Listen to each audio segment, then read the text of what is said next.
Users of mobile communications who wanted to cut out the chat were offered an alternative form of technology to get their message across in the early 1990s. A new venture for the Doughty company, the two-way mobile paging system was developed by its information technology subsidiary acquired in the late 1980s. Cognito described their system as a wireless wide area network, or WAN. I did make a video on this around 5 years ago, but it's awful, and I've since uncovered much more information that the previous video lacked, as well as this extra terminal. The £36 million project was launched in August 1991, and the initial £17 million phase to establish a network of base stations around London within the M25 ring was already on its way by November 1991. Cognito entered the market first in central Scotland with a two-way text communication system which it claimed would seriously challenge cell phones and pagers. By 1991, the pager market was expected to double over the next 5 years. Doughty believed that within this period they could build Cognito into a business with a turnover of £65 million, providing a credible challenge to PacNet, the Raycal-Mercury joint venture and current leader in the fixed data transmission market. It wasn't until 1991 that the DTI granted the first licenses for packet radio modem services in the UK. Eventually, 4 commercial packet licenses had been granted, and they went to Hutchinson, PacNet, RAM Mobile Data, and Cognito. By 1994, all 4 had some form of network running. Despite gloomy speculation about the potential quick demise of Cognito after the group's pre-tax profits were reported down from £22 million to £13 million in 1991, the project went ahead. Based out of Newbury in Berkshire, Doughty launched Cognito in August 1991. Key target customers were service engineers, sales personnel, and any other business user who needed to stay connected. The low-cost service was based on a fixed monthly fee no matter how many messages were sent or received, and offered advantages over radio paging since the user could respond instantly to a message without the need to find a telephone.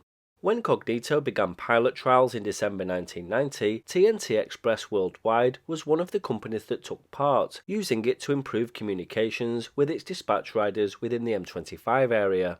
They secured their first customer, the London Ambulance Service, in mid-1991. Cognito released 2 products, the radio terminating unit and the Messenger. The Messenger was a packet radio-based terminal which formed a two-way radio pager unit with a keyboard and large LCD screen. The RTU unit was basically just a simple modem. This is the Emissary Service Messenger Terminal, which cost £595.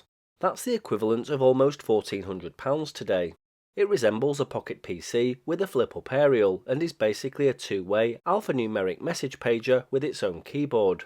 The terminals have QWERTY keyboards, function keys, and 40 by 40 character liquid crystal displays. The emissary terminals came with a built-in modem, or users with existing data terminals could add radio modems into their system. Emissary was the name given to the mobile data messaging service, which enabled messages of up to 240 characters to be received and sent. The handheld sets, not much larger than a cell phone, allowed replies to be sent to messages and enabled people to be contacted while they were away from the office or base.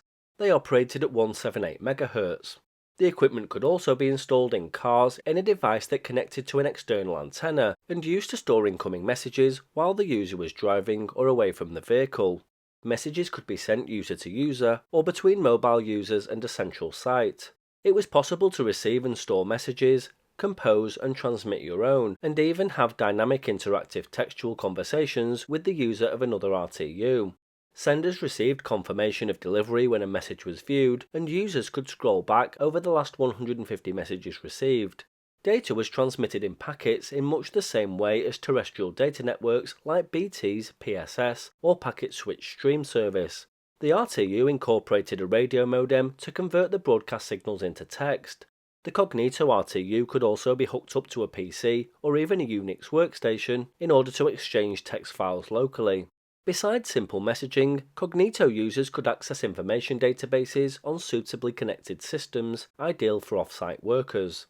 It changed the way people operated. Now, instead of paperwork and conventional radios, everything could be done within the device itself. Greg Clark, Cognito's managing director, believed that pricing was a key factor in promoting the service.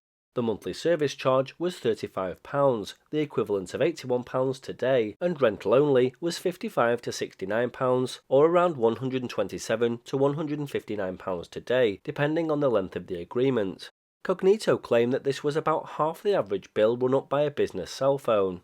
With 70% of the UK population covered, Cognito believed that the service was poised for dynamic growth, as many business users turned in cell phones which they found too costly to use.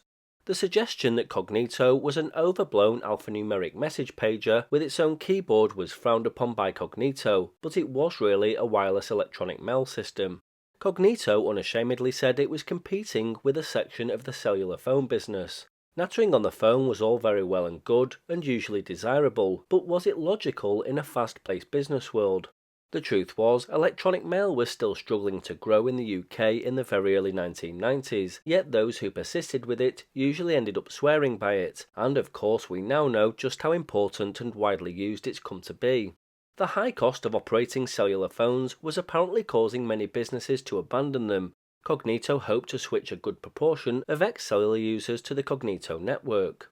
A cellular phone cost around £25 plus call costs at the time of Cognito's emergence, and it wasn't difficult to exceed the £55 Cognito were asking in a week, let alone a month on a phone. Cognito's MO was that when you phoned somebody up, they were likely to be unobtainable, and even when you did get to speak to somebody, the information you might be discussing was transient unless you make notes. With Cognito, messages were stored and made for instant notes. There was also the added benefit of being able to access a chosen information source on a linked computer system.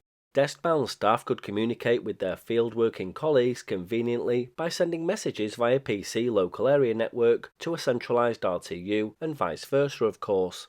There was a lot of logic in the Cognito system, but logic was often not enough. The failed CT2 Telepoint public cordless phone system seemed sensible enough, but its one major weakness, no acceptance of incoming calls, combined with poor marketing proved fatal, with no less than the 4 companies that operated them folding between 1991 and 1993.